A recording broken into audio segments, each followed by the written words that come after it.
मेरी कल्पना का आदर्श समाज। डॉक्टर भीमराव अंबेडकर जी ने समाज में निहित समस्या को ही नहीं बताया, बल्कि उसका रचनात्मक पहलू यानी समाधान भी सुझाया है। अंबेडकर जी के अनुसार आदर्श समाज में 3 तत्व अनिवार्य रूप से होने चाहिए।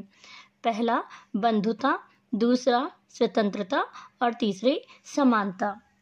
सबसे पहले बंधुता, भ्रातृता या भाईचारे की बात करते हैं। भाईचारे शब्द का अर्थ यह नहीं कि स्त्रियों को सम्मिलित नहीं किया है, बल्कि भ्रातृता में अंबेडकर ने अपने आदर्श समाज में स्त्रियों को भी सम्मिलित किया है। यहाँ समाज की बात की गई है और समाज स्त्री पुरुष दोनों से मिलकर बना है। हर आयु वर्ग को इसमें शामिल किया गया है। अब किसी भी समाज में इतनी गतिशीलता होनी चाहिए कि कोई भी वांछित परिवर्तन समाज में तुरंत प्रसारित हो सके, जो कि भाईचारे से ही संभव है। ऐसे समाज के बहुविध हितों में सबका भाग होना चाहिए तथा सबको उनकी रक्षा के प्रति सजग होना चाहिए।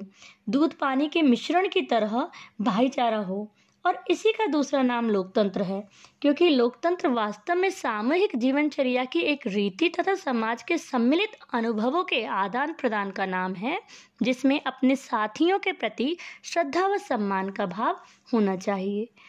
अब है स्वतंत्रता। आवागमन, जीवन व शारीरिक सुरक्षा की स्वाधीनता, संपत्ति, जीविकोपार्जन के लिए जरूरी औजार व सामग्री रखने के अधिकार की स्वतंत्रता पर किसी को कोई आपत्ति नहीं होती है, परंतु मनुष्य के सक्षम व प्रभावशाली प्रयोग की स्वतंत्रता देने के लिए लोग तैयार नहीं हैं। हमें प्रत्येक व्यक्ति को व्यवसाय चुनने की स्वतंत्रता देनी होगी। इस स्वतंत्रता के अभाव में व्यक्ति आजाद होते हुए भी दासता गुलामी में जकड़ा रहेगा, क्योंकि दासता केवल कानूनी ही नहीं होती। कुछ लोगों को दूसरों द्वारा निर्धारित व्यवहार व कर्तव्यों का पालन करने के लिए मजबूर होना पड़े, वह भी दासता ही है।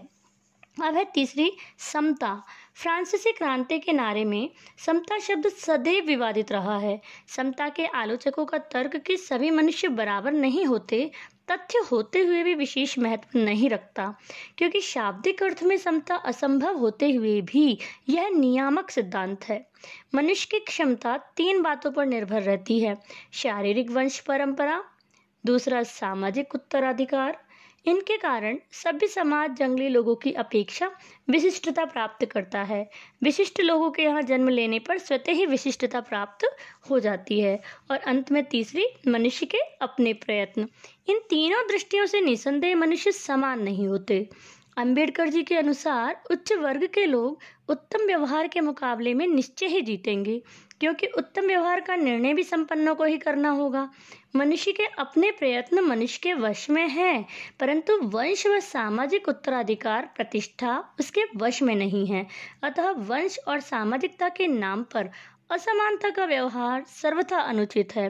समाज को अपने सदस्यों से अधिकतम उपयोगिता प्राप्त करनी है, तो समाज के सदस्यों को आरंभ से ही समान अवसर एवं समान व्यवहार उपलब्ध कराए जाएं।